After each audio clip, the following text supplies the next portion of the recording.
I'm Jerome DeRoy, and I'm the CEO of Narrative, and I really want to welcome all of you to this webinar on internal storytelling and sales. And I really want to acknowledge you for registering for this webinar and for your interest in this topic. There are many of you that I know, many of you that I don't know, so welcome, and it's great to meet everyone and to connect with you, for some of you for the first time. So, as I said earlier, this is part of a series on storytelling in business, and we decided that it would be a good idea for us to start to share our resources and be of support to people, especially in the training field, in a few different areas. One is leadership, another is team building, and this today, what we're talking about is sales. And so this is really for people who are thinking about sales training, who are salespeople themselves, who perhaps are connected to teams that are related to sales, or that are external facing in general and have a message to deliver. I know that some of you are in the nonprofit sector actually, and talking about fundraising and having to go off, give messages to donors. So this is a great spot for you as well. You'll take away a lot of practical tools from this webinar. A little bit of an introduction of how we got to this subject. We were at the Training 2019 conference in February in Orlando, and while we were presenting there, many people in the training field were talking about sales, and they were talking about the sales training process, and they were talking about the priority as being sort of, seeing storytelling and training really as a way to warm up prospects and create that connection quicker and establish a relationship of trust. And so a lot of them were surprised when we suggested that they start with internal storytelling. And what we mean by internal storytelling is exploring a salesperson's connection to his or her product through a personal story. That's what we're going to be talking about today, is how can you use a personal story as a salesperson to make a better connection with your prospect, with your buyer, with your customer. And so as people who are involved in training, you'll find from this webinar a process and an approach that you can start to implement and that you can see as a resource for everything else that you're doing. So the way that we're going to do this is that first we're going to look at why storytelling in general. Why is it a communication skill so effective that we've decided to create a company out of it? So Narrative is exclusively dedicated to teaching the art of listening and personal storytelling applied to leadership, team building, sales, and training. So we'll look at the why, then we'll look at why story, why now for you, and particularly for sales. And we're going to talk about our approach, and specifically around three topics. Discovery, which is about finding that emotional connection that you have to your product or service that you're selling.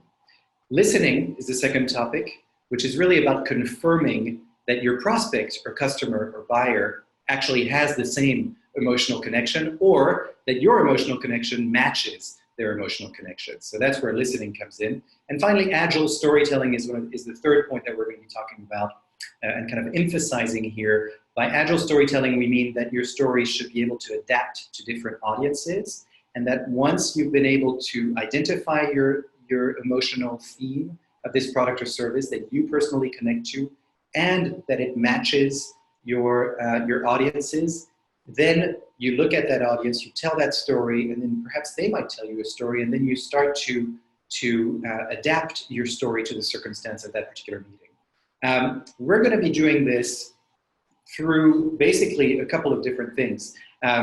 It's going to be mostly based on expertise and experience. This is not really about theory, except for my very first, actually my second slide is going to be a little theoretical, but I'll spend about 30 seconds on it.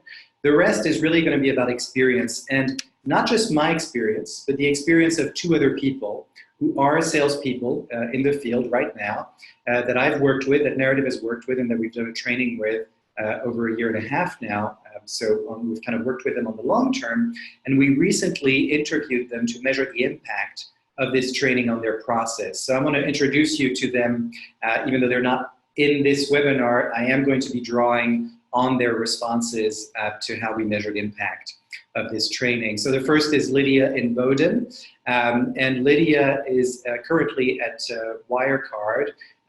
She's a salesperson there. You could argue that Lydia basically has been selling her whole life, and you'll hear a little bit of her story through me as a kind of a case study.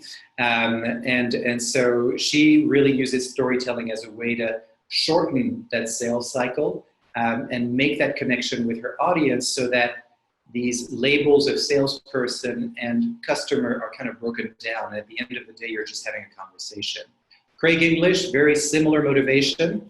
He's a veteran salesperson, and he's been around for 25 years in the sales field, currently at Ingo Money, which is a company that provides instant delivery of funds to businesses and banks. And I should say that Lydia's specialty that I worked with her on was working with online lending companies. That's who she was selling to at the time when we were doing our training. So I'm going to draw on these people's experiences and really kind of make this as concrete and practical as possible for you. And along the way that this is structured is that you'll see some quotes from each of them. So the first one that we have is from Craig, and I'm going to give you the full quote here from his response to one of our questions, which is, when you tell a story, you break down barriers. You move the group beyond the us versus them analytical conversation dynamic. Storytelling creates a more relaxed environment, building a foundation while also setting the context for the interaction. That makes the group more receptive to what you're saying. So I want to spend a little time on this idea of breaking down barriers and why that is. Why does storytelling actually do that? Very simple answer. We're hardwired for story. Story is actually ingrained in our brains. And they've done PET scans, and that's kind of the image that I'm showing you there, is that you can see that when people are listening to a story, certain areas of their brain light up. And when people are telling a story, the same areas of the brain light up, which shows us that connection that we just kind of can't help, basically, is that when we hear a story, we want to know what happens next because we're hardwired for it. Also, we have an innate understanding of story structure. So I'm not going to spend a lot of time on how to structure a story here. Rather, I'll give you an example of how people have used stories for maximum effect in sales. But in terms of structuring a story, that actually comes quite naturally. So a lot of our work at Narrative is to let that creative process happen because we're all naturally equipped to tell stories. So in a way, you can kind of breathe a sigh of relief when you start looking at a story, because maybe you'll have creator's block or writer's block when you're in front of that blank page, wondering what story to tell, and this is what this webinar is going to help you with. But when you're wondering what story to tell, you can actually put your mind at ease, because it's like, you're going to tell a story, it's going to come to you quite naturally. This is what we do as human beings, and when you tell a story, people are going to listen, because again, we're hardwired for story. So that's the why storytelling in general, and of course, if you have more questions about that, I'm happy to provide you with more of the science behind that. But I want to get into why story in terms of the actual sales process. So Craig again, the more relatable the story is, the more impactful it is. Personalizing something to make it relatable makes for a much more compelling story. So why do we tell stories? And why do we tell them particularly in sales? So we always ask the question. We always ask this question, why story, why now?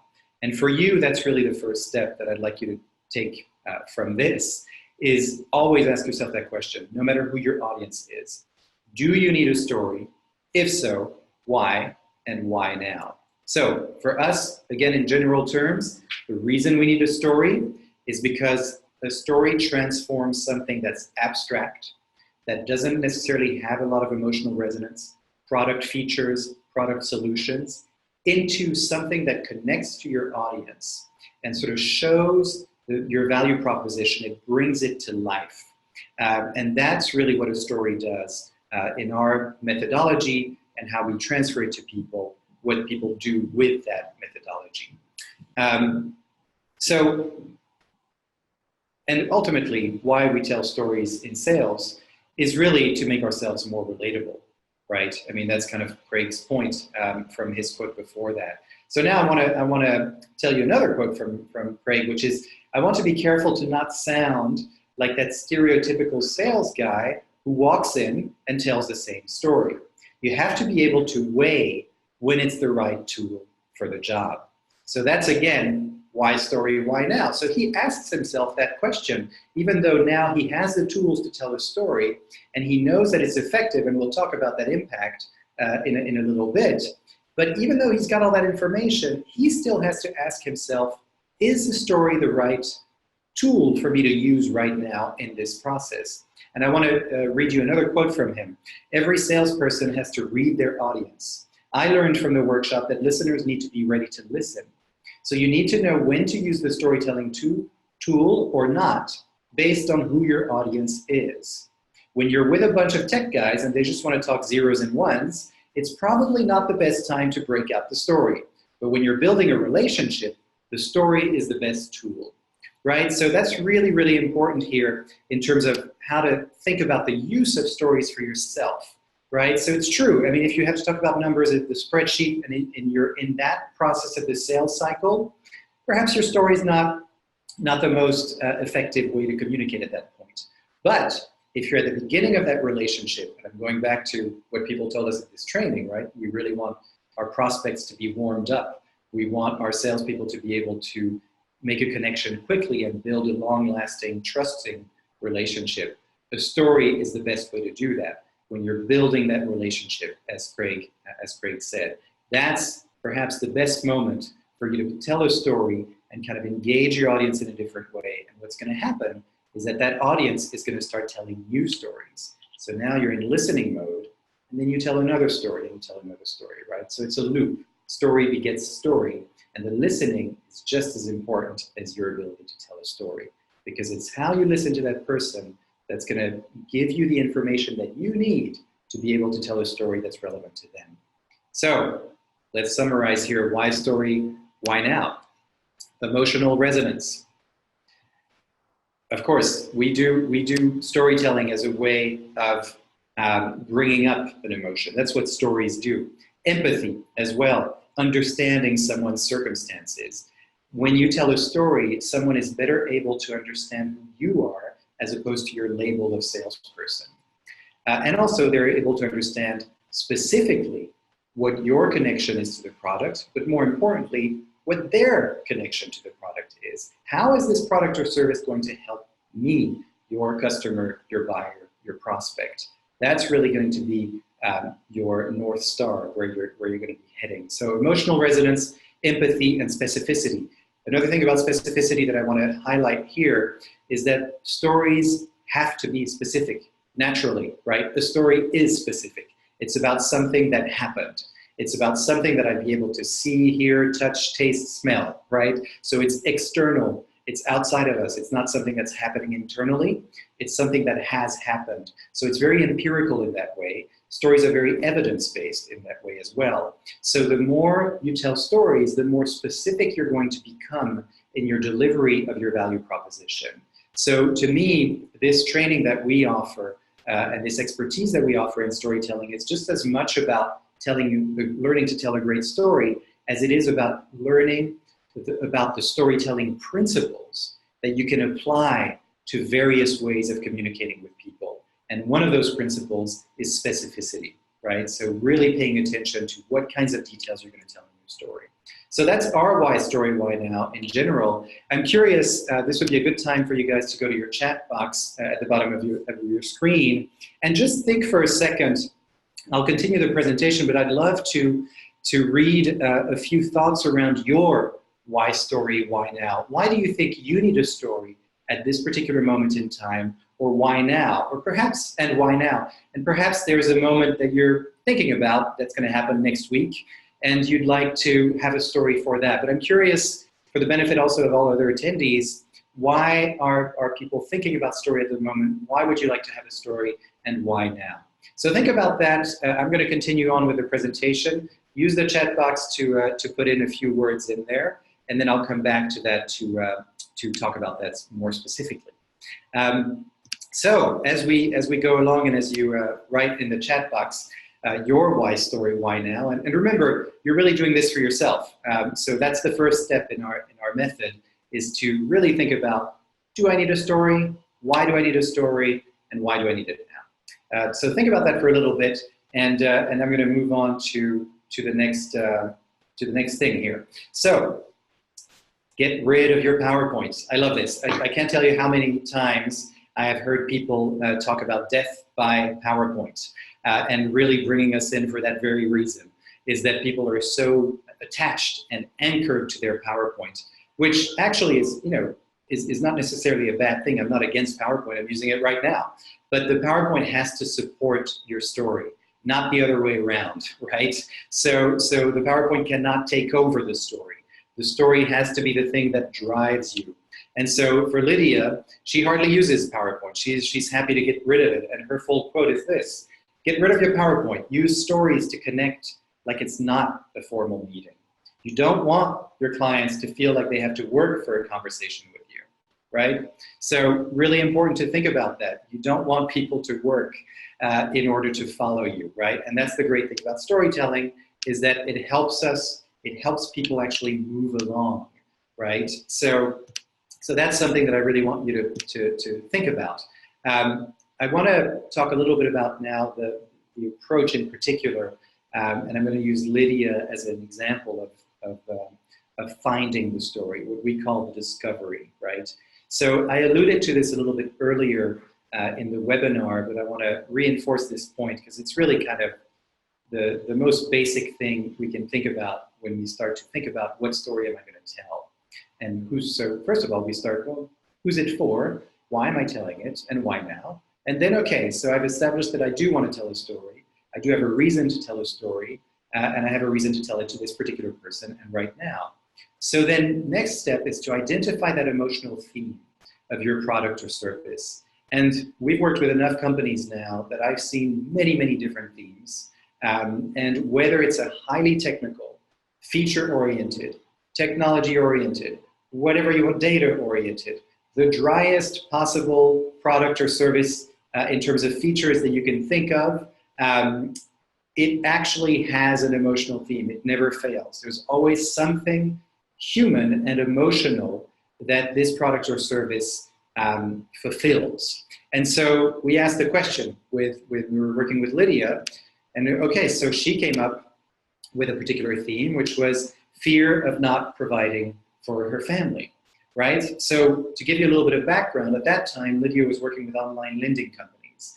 And the customers of those online lending institutions sometimes needed to wait 24 hours or more. Sometimes it's actually 4 to 6 weeks or more to receive their approved loans in their bank accounts.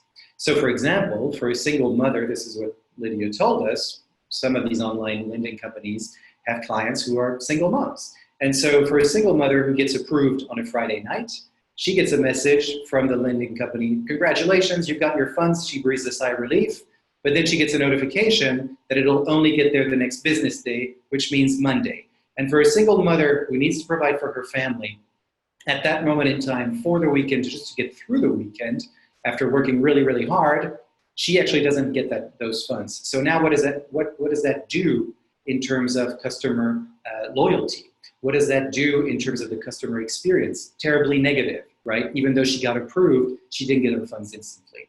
So with that example, then I asked Lydia, so what in your life connects to that moment?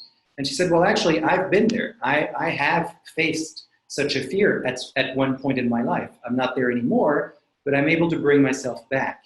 So I'm going to share a little bit with you what that story was exactly, but I do want to highlight first this kind of process that we went through. First, it was about identifying the emotional theme of the product or service for yourself, right? So your marketing team probably has worked on this. Your chief revenue officer has probably worked on this. You probably even have a sales playbook. And so there are many, many themes that you can draw from. But what is that emotional theme of your product or service that you particularly connect with, right? And then you find that theme for yourself in your life, right? What's the experience that you've had? And then that's the story that you're going to be able to tell, right? So I'm going to get into a little bit of the crafting of the story. And here's Craig again, who's was saying, you know, most salespeople don't understand how to craft a story. What he's saying completely is this: in the sales profession, people pay lip service to storytelling. They say, oh yeah, storytelling is a good sales tool. But most salespeople don't understand how to craft a story, how to architect it, how to tell a story to make it impactful and meaningful. It's easy to think you're using storytelling, but then in the heat of the moment, you don't have the technical know-how, and you use all the wrong elements. So to actually craft and tell an effective story is a different animal. It's not easy to do properly. That's the full quote from Greg English here. So let's see how Lydia did this properly. What was her process to actually craft her own story? So remember, she went from that emotional theme of fearing of not being able to provide for her family. And then she went back to a time in her life when she had a similar experience, right? And then we mapped this story out. We helped her to map this story out. So I'm going to tell you the whole story, and then we'll get back to this map. So very simply, what do you ask someone when they're looking for a story? You ask them what happened. What actually happened in your experience that I could see, that I could taste, that I could touch, that I could smell? You know, that use all those, that I could hear, all those 5 senses to really bring that story out. So those are the kinds of questions that we're asking Lydia to make it specific. Remember, specificity is so important in storytelling. So she said that in her last year of college, she gave birth to her daughter, Emma. Her husband was a first-year teacher at that point. She was working full-time at Baylor Hospital, making $14 an hour. And that just covered the daycare bill. So she looks into starting her own clothing for kids business. She goes on websites that sell these clothes, and she looks at the comments on the social media sites where a lot of these merchants are selling these. Many people are complaining about not finding the right size for their child. So she says to her husband, hey, I want to quit my job and I want to start a fashion line for kids. I know where to get all this stuff. I can sell that stuff for more. We're going to make a profit. And he goes, you're completely crazy. You need to keep your job. I'm a first-year teacher. We're not making enough money. It's already difficult to make ends meet. Plus, by the way, you're in the last year in college and we have a baby. So he says no. But then she says, I'll be able to stay home. And right now, the pay that I'm getting is only going for Emma's care. But if I'm here, we don't have to pay for that anymore. So it doesn't really matter as long as I break even. He said, well, you better break even. You better make a profit. So he agrees. And she takes her $600 in savings and she buys merchandise with it. She sets up a blog, a site.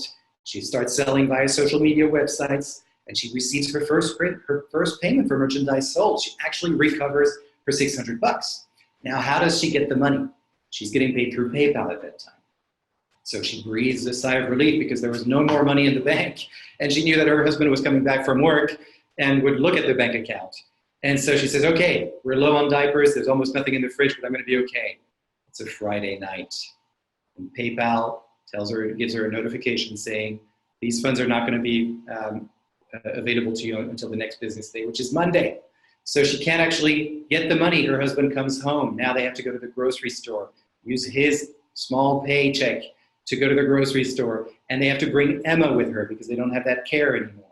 And Emma is going crazy. She has a full tantrum in the grocery store. Things are spilling everywhere. It's a nightmare. They get back home. They cancel their date night that they had planned because they can't pay that babysitter. Come Monday night, they're both exhausted. The money's in the account, and she looks at her husband and she says, there's got to be a better way, right? So when we had that entire story, we just had elements. We put it through a map. This is part of our approach. And we looked at what should be your first line, what should be your last line, right? So we looked at this moment where she couldn't get her funds, right? And so that PayPal message that says, your funds are available, but you can't get them until Monday. That's a huge emotional grab there because we know how important that is to Lydia. And we ended with her turning to her husband, there has to be a better way. So that's an opening towards now talking about this product that she's selling, this service. And you can see that when you have a story that's so connecting to you, your whole delivery is going to change. Your whole ownership of what this product or service can do for people is going to change. So let's look at that a little bit. What are the pain points for your consumers? This is a question that Lydia always has to ask, right? So one of the things that she talks about here is that instead of talking about my company or our product in the beginning, I've begun to be more consultative in my approach by asking the client a leading question to get to my story. I'll ask, what are your pain points for your consumers? Explain those to me. And then I get them to explain, this is my consumer. This is who they are. And I can always find a way to relate to that. At some point in my life, how have I been that consumer? And then I'll say, oh yeah, I've been there before. And then I roll into my story, right? So she's constantly listening and asking herself, how can I relate to this? So listening is about finding ways that you can connect. You have to listen so that your story can evolve in a way that relates to what you're hearing, right? So let's look at listening a little bit here. So first thing to do is to not assume that you know your buyer's emotional pain point, right? Don't assume that you know your buyer's emotional pain point. And then just make sure by asking, right? Just ask your prospect to talk about their pain points or their consumers' needs. So what does that mean exactly? You're asking for their story. So your first job is really to listen before you can even tell that story. But of course, before you go into that meeting, you want to have some stories ready that you know are related. But before you tell those stories, make sure, don't assume anything. Have them confirm that by repeating what the emotional theme that you heard is, right? And confirm your understanding. That's kind of the basic thing that you have to do. Even if you have the most wonderful story to tell, even if you've worked on it and all your friends and all your colleagues have told you, my God, that's an amazing story. Don't launch into your story until you've actually listened, until you've confirmed that that person who's sitting across the table from you has that same understanding of that emotional theme and emotional pain point. How have I been your consumer? That's what you ask yourself then. Once you've listened to your customer's story, now you can actually say, okay, so how have I been that consumer? Always asking yourself that question. So for some of you here, I'm just going to go slide here. There we go. For some of you here, so you may be wondering, what if you always need to find your story or of an experience that happened to you, right? So here I used an example of Lydia where this actually happened to her. She's got a very personal connection to it. Now that might not be the case, and I actually heard from a couple of people who are on this webinar in terms of why they were on this webinar, is that, it's for example, if you're a junior salesperson and you're just coming into the company and you're very new to the field, perhaps you don't have, it's harder to find that connection because you don't have that experience that someone like Lydia or Craig have. So what do you do then? Well, this is a whole system of storytelling. So our process, by having people tell their stories, their internal story, the one that connects for them, you can have your junior salespeople listen to those stories. And those can become model stories, success stories, pain point stories. You can find themes for each of those stories, and your younger staff, your less experienced staff, can actually learn from those stories, and maybe they can even tell those stories themselves. Or what I really believe actually is that everyone can find a story that's personally connecting them to their product or service, no matter how old they are, no matter what experience they kind of have. Why? Look at Lydia. She didn't have any experience in instant money at that time, right? But she has that story. She has that story that happened to her in college, when she had a baby, when she had a family, right? So that is what we're looking at here. It's everyone has access to these stories. And what we do at Narrative is apply a methodology that gets people to that point, that helps them to access those memories, that connection that they have, that gives them permission actually to access that. Because if you're able to do that for yourself, then you're going to make a connection much more deeply with your customers. So asking yourself, how have I been your consumer? That's really how you get to the root of your own story. So I'd love again to hear perhaps from you guys, if you have any inkling now, if you start to think for yourselves, what's the underlying emotion that connects your client or prospect to your product, right? And if you're in the training field, what is that emotional theme that your product or service provides? Maybe think about that for a moment, and I'd love to read some of those thoughts in the chat box here. So for those of you who are just logging in or haven't been here that long, if you go down to your screen here, you'll see a chat box, and you can just type in there what your thoughts are about this particular question. So let's see if I can go back. Yeah, there we go. Okay, yeah, so these are the questions. What's the underlying emotion that connects your client or prospect to your product? So think about that, share that with us, and let's see what you've got for us. So I want to now talk a little bit about this idea of when to use a story, right? Because Lydia told her story, and then she said, that story may not always apply to every pain point. So she speaks it into the listening of her audience, right? So she makes sure that the prospect's emotional theme matches hers. She doesn't assume that it does. And when it does, she tells a story, right? So for her, what she said was, when we did our training, we had one story, right? That story may not always apply to every pain point. So I try to quickly remember the process, identify a personal experience that I can relate to, what this person is talking about.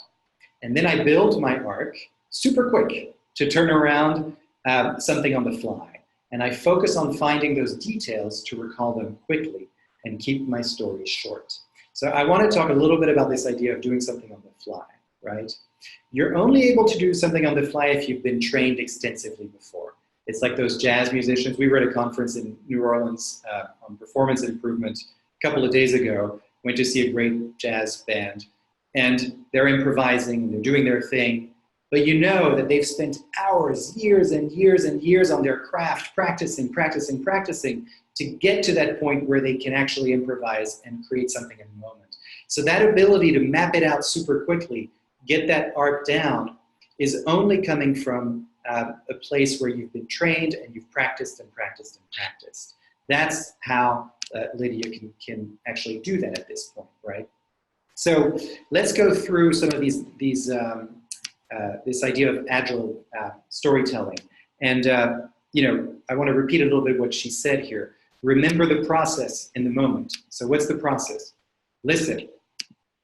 Identify a personal experience that relates to your service or product and to your prospect.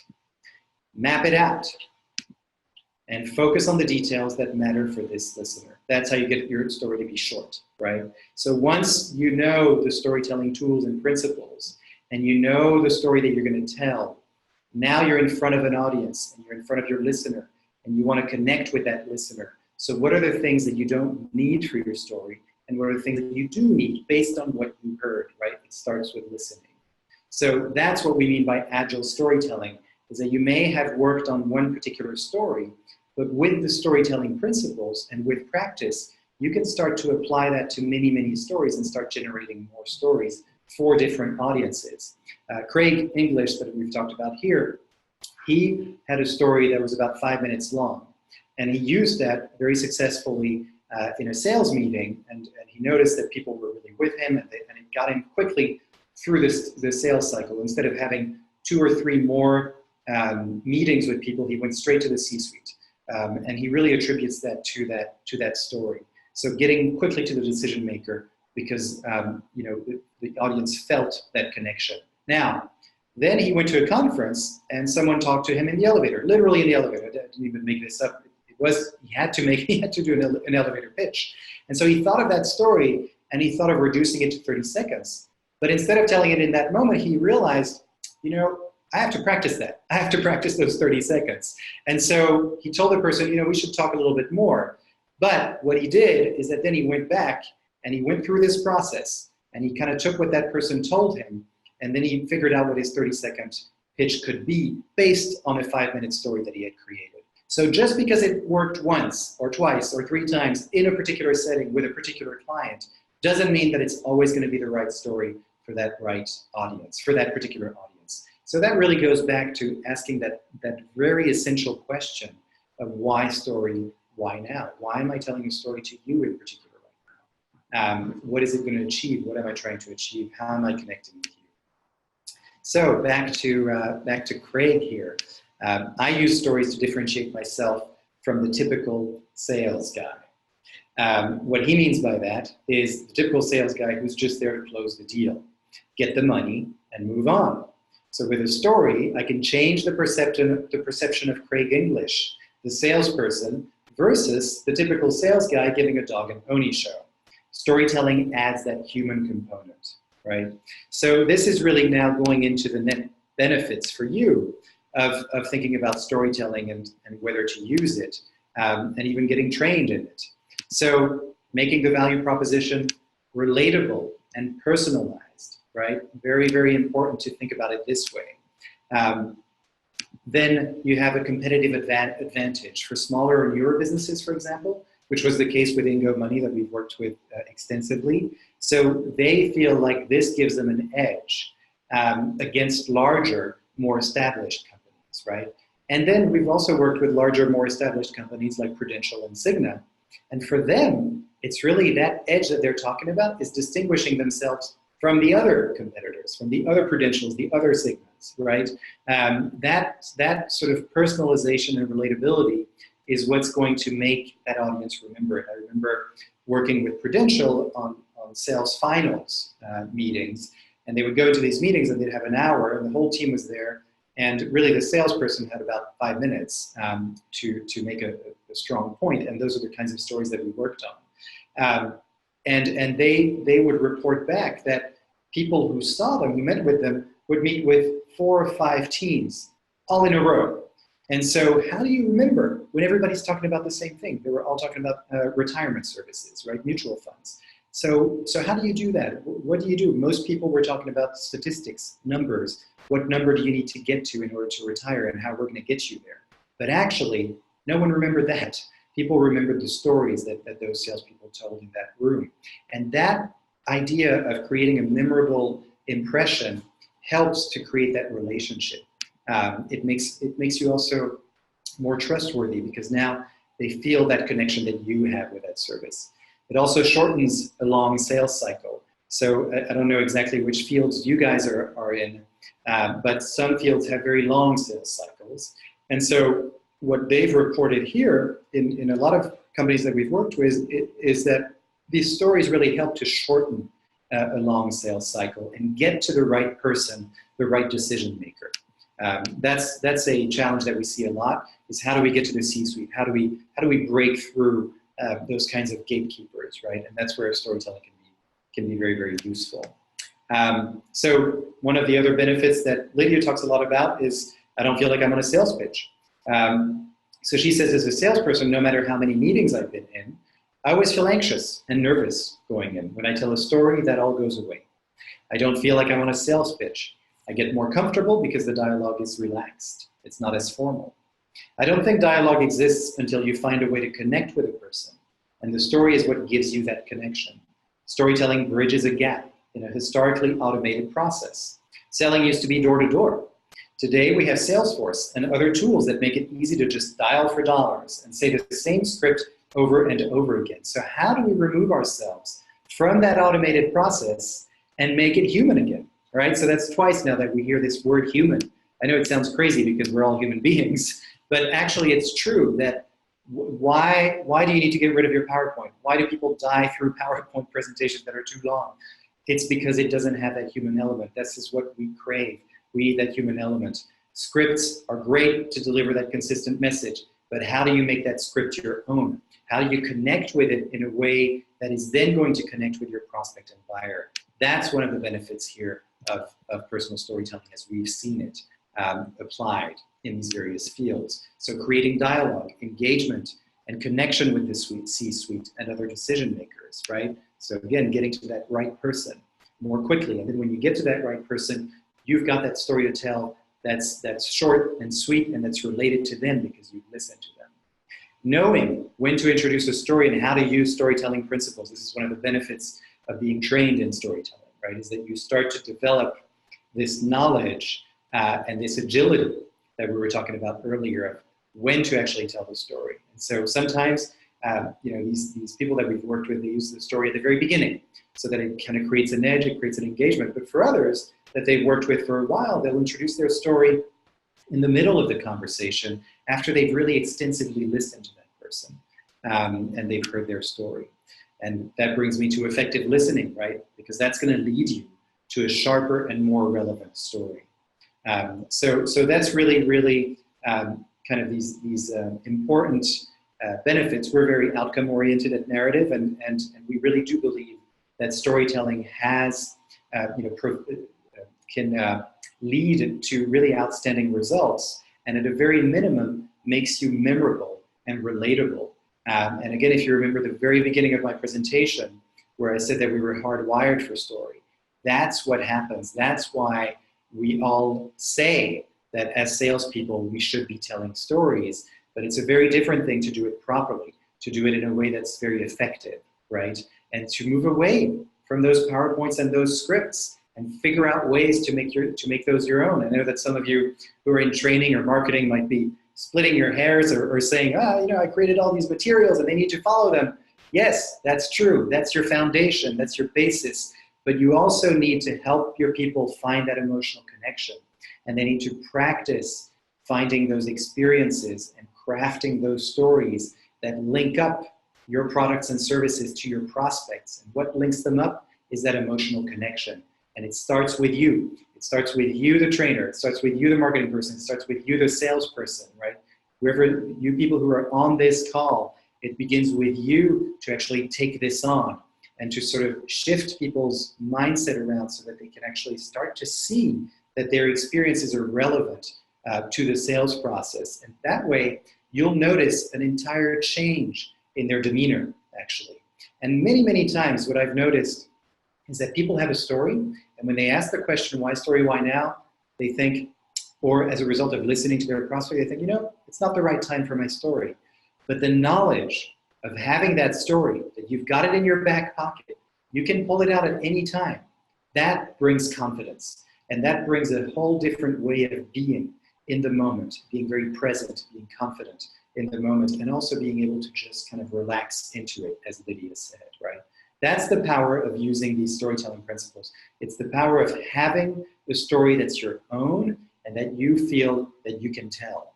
So I want to talk a little bit more about the replicable process, right? As Lydia says here, the process of spreading this approach. So she says that having a replicable process, actually her entire quote is this: getting comfortable with that process over and over again has made a huge difference for me. If we hadn't learned that in our training, there's no way I would have had a replicable process to tell a story in different situations, right? So that's really important in terms of being able to do this. Then let's see. So now we're going to our discovery process here. So a couple of different things that we're doing here. I'm just going to do this. Okay. So we are now looking at this this idea here of what is this process and how does it actually work, right? So first, it's sort of a three-tier process. One is that you deliver this, you discover, understand the pain points and solutions, identify emotional themes, you develop prompts for the workshop, and then you put people into a workshop setting, right? And that workshop setting consists of 5 to 20 people, for example. That's kind of our sweet spot. But then you radiate that approach in different ways. And the way that you radiate that approach is by listening for learning points with that original group that you work with. So you work with those key salespeople to craft those stories, and then you help them capture those stories on audio or video, for example. That's a lot how we work. And so that original group that you're working with has that ability now to tell those stories. You can derive lessons from them.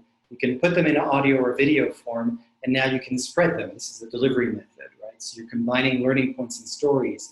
You're adding a call to action and quizzes onto training modules. So each module features a targeted pain point story. This is how you can really spread this message and kind of deliver this in a larger way, sort of at scale, with a lot of different people in your company, not just a few people at once, right? So that's really our process and our approach of discovering, designing, and delivering.